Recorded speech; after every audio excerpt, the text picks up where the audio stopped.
خبر شامل کریں گے کراچی کے علاقے اورنگی ٹاؤن سے، جہاں جائیداد کی خاطر ماں کو قتل کرنے والے سفاق بیٹے کو بلال کالونی پولیس نے گرفتار کر لیا۔ ملزم نے اعترافی بیان میں ماں کے قتل میں ملوث دیگر رشتہ داروں کے نام بھی اگل دیے۔ مقتولہ عزت پری نے شوہر کے انتقال کے بعد جائیداد فروخت کی تھی۔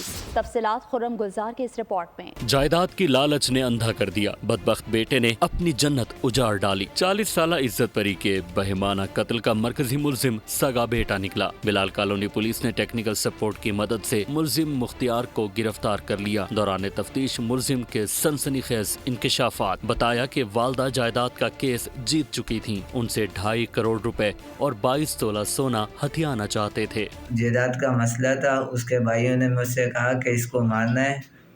ایک میں تھا، 2 اس کے بھائی تھے، ایک اس کے بھائیوں کا لڑکا تھا بختیار، 3 وہ تھے، ایک میں تھا۔ ہم لوگوں نے اس کو مار دیا۔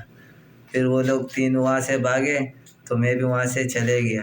ملزم کے مطابق واردات میں 2 ماموں جمیل اور کاکی اور ایک کزن بختیار بھی شامل تھا۔ ہم نے اپنی ماں کو، 2 اس کے بھائی تھے اور ایک میں تھا، ایک اس کا بھائی کا لڑکا تھا، ہم نے اس کو اپنی ماں کو مار دیے اورنگی ٹاؤن فقیر کالونی پریشان چوک میں۔ پولیس نے ملزم کے دیگر ساتھیوں کی تلاش شروع کر دی۔ خرم گلزار، بول نیوز، کراچی۔ سبسکرائب کریں اور بیل دبائیں تاکہ کوئی خبر رہ نہ جائے۔